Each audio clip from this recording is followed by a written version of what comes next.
नमस्कार साथियों। अभी हमारे देश के प्रधानमंत्री श्री नरेंद्र मोदी का यूनाइटेड नेशन में भाषण हुआ। तो हमारे प्रधानमंत्री के जितने ही भाषण होते हैं वे बड़े ही सारगर्भित और आंकड़ों से भरे हुए होते हैं और उनमें संकेत भी छुपे होते हैं। उसमें बहुत महत्वपूर्ण बातें होती है जिसे कि पॉइंट वाइज नोट करना ही पड़ता है, तभी जा कर के उसके बारे में कुछ आदमी कह सकता है। तो उनके भाषणों की जो मुख्य बातें थी उन पर हम आज चर्चा करेंगे। सबसे पहले उन्होंने कोरोना काल में जिन लोगों की मृत्यु हुई उनके प्रति संवेदना व्यक्त की और उनको श्रद्धांजलि अर्पित किया। दूसरे में है, उन्होंने कहा कि भारत मदर ऑफ डेमोक्रेसी है और वास्तव में दुनिया का पहला लोकतंत्र भारत में ही स्थापित हुआ था और वो बिहार के वैशाली ज़िले में चंद्रगुप्त मौर्य के समय के आसपास हुआ था। लिच्छवियों का गणतंत्र था वो। लिच्छवी लोग जो शासन करते थे उन्होंने ही दुनिया का पहला प्रजातांत्रिक शासन स्थापित किया था।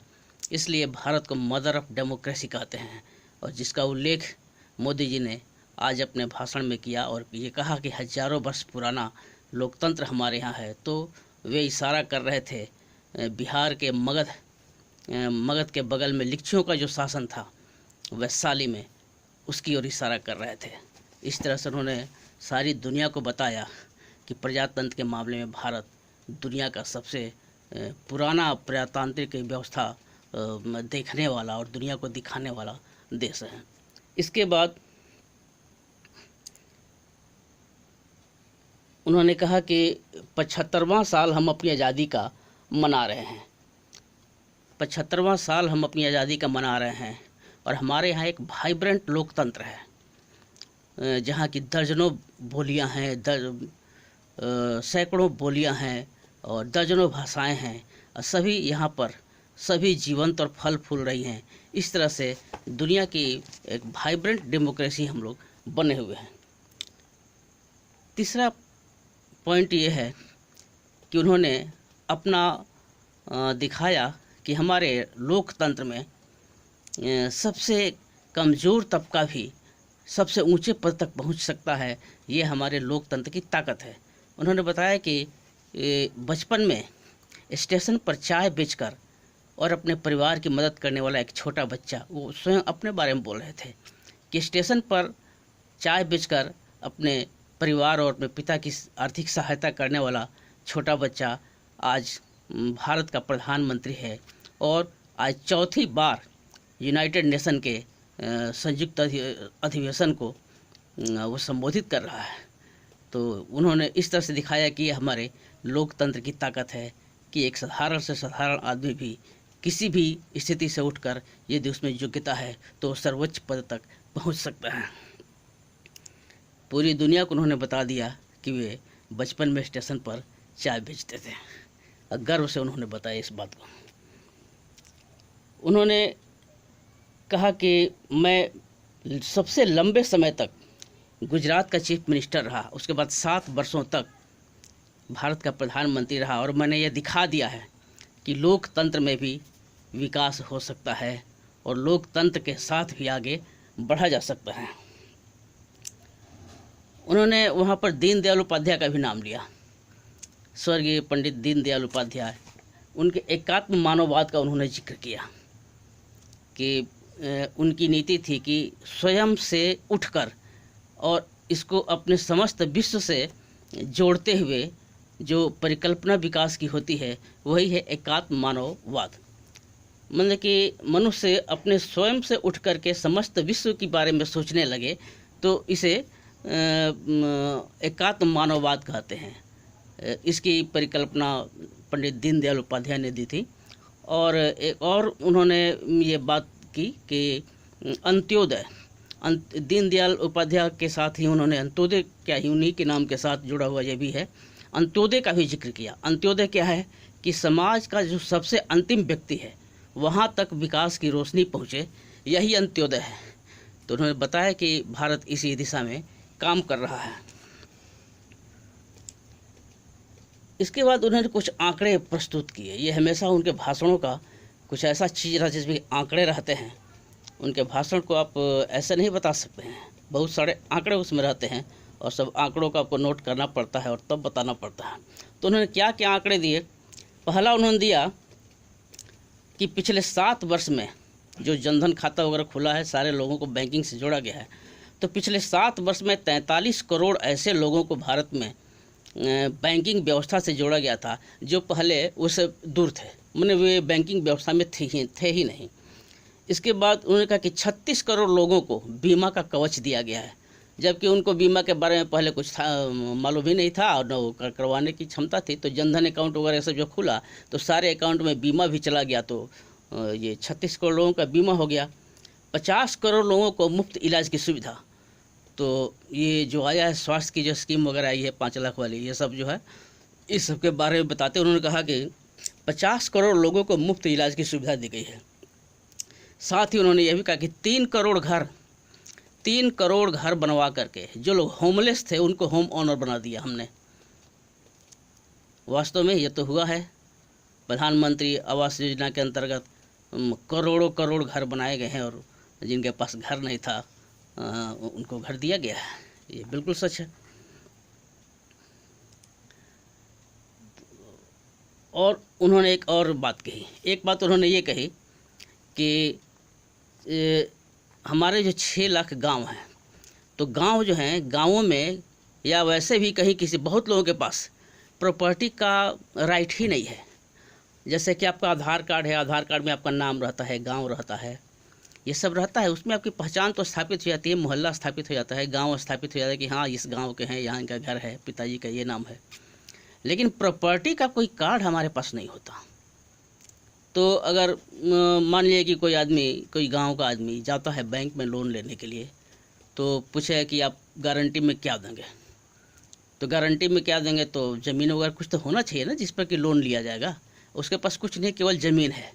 तब वो ज़मीन का कागज़ कहाँ है उसके पास, कैसे बैंक उसको समझेगी कागज़ फॉल्स है, ये है, वो है, क्या है। तो बैंक तो गारंटी के रूप में उसको लेगा नहीं।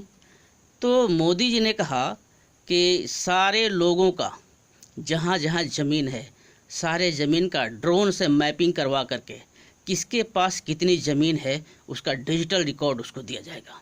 और ये डिजिटल रिकॉर्ड जब हो जाएगा तो अंतिम रिकॉर्ड होगा।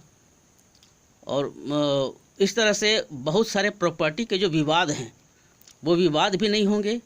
एक कार्ड मिलेगा, उस कार्ड में जिक्र रहेगा कि इनके पास कितनी जैसे ज़मीन है, वो पूरा डिजिटलाइज होगा, बिल्कुल क्रिस्टल क्लियर। तो कार्ड ले आके जब बैंक में लोग, जब जैसे कि आधार कार्ड होता है ना, आधार कार्ड की फ़ोटोकॉपी हम लोग देते हैं तो हमारी पहचान स्थापित होती है। तो उस कार्ड का फ़ोटोकॉपी देने से हमारे पास कितनी ज़मीन है, हमारे पास कितना मकान है, ये सब स्थापित हो जाएगा और तुरंत बैंक जान जाएगा और वो गारंटेड रूप से मान लेगा कि इनके पास इतनी ज़मीन है और उसके आधार पर वो लोन दे देगा। तो ये भी एक बहुत बड़ी योजना है जो कि सरकार के द्वारा चालू किया गया है। इसमें काम बहुत तेज़ी से चल रहा है। इसके बारे में मोदी जी ने उल्लेख किया। उन्होंने ये भी कहा कि विश्व का हर 6ठा व्यक्ति भारतीय है। आबादी के हिसाब से विश्व में हमारी जो आबादी है तो 6ठा व्यक्ति भारतीय है और भारत का अगर विकास होता है तो विश्व के 6वें हिस्से का विकास होता है। इसके साथ साथ विश्व का ही विकास होता है। उन्होंने ये भी कहा कि यूपीआई से पैसा ट्रांसफ़र करते हैं हम लोग। यूपीआई भारत सरकार का दिया हुआ है। तो यूपीआई से हर महीने 350 करोड़ ट्रांजैक्शन हो रहे हैं। एकदम सुरक्षित लेन देन का ये तरीका है यूपीआई और एकदम सक्सेसफुल है। इसी सारे पेमेंट हो रहे हैं। भारत सरकार ने जो यूपीआई उपलब्ध करवाया है, यूनाइटेड पेमेंट इंटरफेस, ऐसे ही इसका फुल फॉर्म है। तो यूपीआई के बारे में उन्होंने चर्चा किया कि 350 करोड़ ट्रांजैक्शन हर महीने हो रहे हैं। इसके बाद उन्होंने कोविन ऐप का जिक्र किया, जो करोड़ों लोगों का जो डिजिटल ये हो रहा है, कोरोना का वैक्सीनेशन हो रहा है, वो कोविन ऐप जो सो पता करता है सो ही कौन बीमारी, कौन आदमी कहाँ है, किसको कोरोना हुआ है, वो कितनी दूरी पर है, उसके अगल बगल में कोई हॉस्पिटल है। तो कोविन ऐप में बहुत कुछ है। जो पता भी करता है कि जो वैक्सीनेशन किया जा रहा है उसकी शारीरिक स्थिति क्या है, उसको शुगर तो नहीं है, उसको ब्लड प्रेशर, सारा का सारा कोविड में डाटा रहता है। इसकी भी चर्चा उन्होंने की। इसके बाद उन्होंने एक ऐसी चीज़ बताई जो दुनिया में पहली बार हो रहा है, और वो भारत में डीएनए वैक्सीन तैयार हो रही है। दुनिया का पहला डीएनए वैक्सीन भारत में तैयार हो चुका है। इन्होंने घोषणा की उसकी कि दुनिया की पहली डीएनए वैक्सीन भारत ने तैयार कर ली है, जो कि डीएनए पर आधारित होगी, और 12 साल से ऊपर के हर आदमी को वैक्सीन लगाई जा सकती है। इसके साथ ही एक और वैक्सीन का उन्होंने जिक्र किया, वो जैसे डीएनए आरएनए होता है, तो एमआरएनए वैक्सीन, जैसे डीएनए वैक्सीन है उसी तरह से एमआरएनए वैक्सीन है, एमआरएनए वैक्सीन है जो विकास के अंतिम चरण में है, और वो भी जो सो कंप्लीट होने वाला। तो ये पूरे भारत में, पूरी दुनिया में ये भारत की एक उपलब्धि है कि पहली बार डीएनए वैक्सीन बन रही है, और एमआरएनए वैक्सीन भी पहली बार दुनिया में भारत ही दे रहा है। इसके साथ उन्होंने एक और बताया, कि कोरोना की एक नजल वैक्सीन भी विकसित होने वाली है, उस पर ही काम चल रहा है। नजल वैक्सीन मतलब कि नाक से सूंघने वाला या नाक में दवा डालने वाला वो वैक्सीन होगा। नाक से, जिसको कि नाक से दवा दे करके उसको वैक्सीनेट किया जाएगा, इस टाइप का कुछ वैक्सीन नजल वैक्सीन जो नाक से के द्वारा दिया जाएगा। तो नाक में या तो सूंघने का होगा, और नहीं तो नाक में कोई दवा वगैरह ड्रॉप जैसे डालते हैं हम लोग उस तरह से होगा। इसके बाद उन्होंने कहा कि 450 गीगावाट का ये बनाया जा रहा है, रीन्यूएबल एनर्जी का सेंटर भारत में बनाया जा रहा है, और दुनिया का सबसे बड़ा ग्रीन हाइड्रोजन हब भारत में बनाने की तैयारी भारत के द्वारा की जा रही है। अब इसके इतना सारा गिनाने के बाद मोदी जी आ गए। अपना जो करना ही है वो है कि पाकिस्तान और चीन का थोड़ा सा उन लोगों को ठोकना है थोड़ा मोड़ा। तो उन्होंने कहा कि दुनिया जो है सो रिग्रेसिव, अर्थात कि पीछे जाने वाली सोच, और एक्सट्रीमिस्ट मतलब कि आतंकवादी टाइप की सोच से जूझ रही है।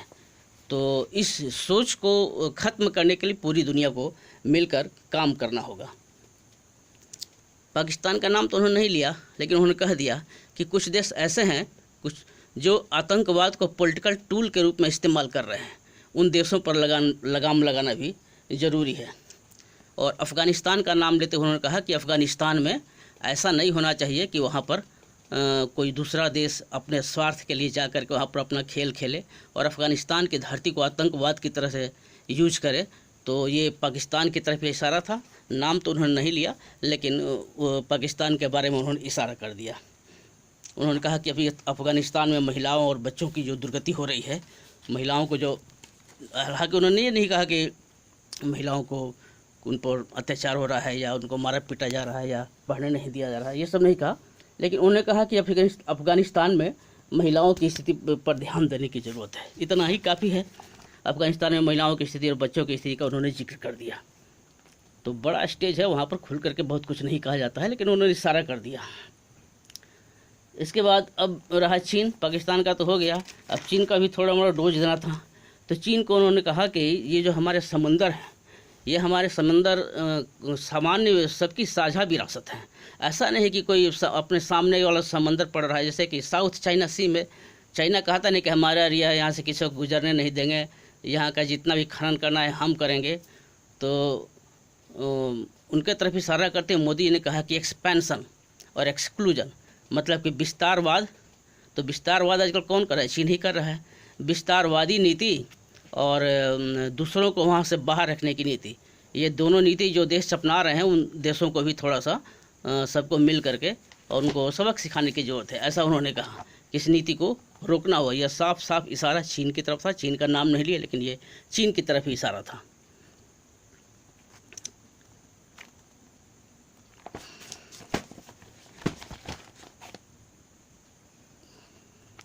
इसके बाद उन्होंने कहा कि अभी सही समय है कोई भी बड़ा काम करने के लिए। कोई भी काम अगर समय पर नहीं किया गया तो बाद में समय ही उस काम के फल को नष्ट कर देता है। तो ये बड़ी शक्तियों की तरफ इशारा था कि आप लोग अभी कोई स्टेप अगर नहीं लीजिएगा आतंकवाद के खिलाफ, और दुनिया में जो कट्टरवाद बढ़ रहा है उसके खिलाफ, तो बाद में आप लोग कुछ कीजिएगा भी तो वो व्यर्थ हो जाएगा। इसके लिए उन्होंने चाणक्य का एक सूत्र भी बताया कि चाणक्य का नाम भी लिया उन्होंने, और चाणक्य की नीति पर हमारे मोदी जी बहुत अच्छी तरह से चलते भी हैं।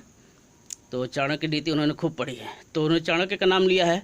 और उनकी चाणक्य नीति से पाकिस्तानी बहुत घबराता है, बोलता भी है कि तो चाणक्य की नीति पर चल रहे हैं। तो उन्होंने चाणक्य का नाम संयुक्त राष्ट्र से भी ले लिया और कहा कि हमारे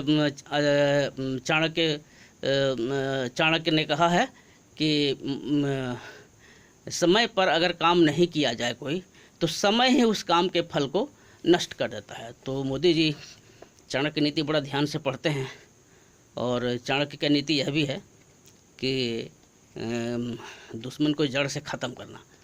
एक बार क्या हुआ कि पेड़ लगा रहे थे, एक पेड़ था जहाँ पौड़ी झोसा को कांटा गड़ गया, कांटा गड़ किसी पेड़ का। तो उन्होंने कैसे उसे ख़त्म किया कि उसको कोड़ करके और उसका जड़ में मट्ठा डाल दिए। अब मट्ठा डाल दिए तो वहाँ पर दोबारा उसके उगने की कोई संभावना ही नहीं था, चींटी आएगी और पूरे जड़ को चट कर जाएगी। तो मोदी जी ने इसको बहुत अच्छे तरीके से अपना पढ़ा हुआ अध्ययन किया हुआ है चाणक्य नीति को, और पाकिस्तान के मामले में वही नीति अपना लगा भी रहे हैं, पाकिस्तानी से परेशान रहता है। तो इसके बाद उन्होंने संयुक्त राष्ट्र को भी आड़े हाथों लिया। संयुक्त राष्ट्र जो अभी कोविड आया था तो संयुक्त राष्ट्र में चीन का पक्षपात कर रहा था। तो उन्होंने कहा कि कोविड के मामले में और कोविड कहाँ से स्टार्ट हुआ ये सब पता लगाने के मामले में संयुक्त राष्ट्र की जो ये थी साख थी वो गिरी है। उस समय संयुक्त राष्ट्र में जो अध्यक्ष था चीन का सपोर्ट कर रहा था, और चूँकि बहुत दिन वो चीन में रह चुका था तो चीन का सपोर्ट कर रहा था, इसलिए उन्होंने कहा कि संयुक्त राष्ट्र की साख में जो सो इससे अंतर आया है, संयुक्त राष्ट्र को अपनी साख को सुधारना चाहिए। तो यही मुख्य बातें थी प्रधानमंत्री श्री नरेंद्र मोदी के संयुक्त राष्ट्र में बयान जो भाषण पढ़ा गया, आप लोगों ने सुना और देखा, इसके लिए धन्यवाद।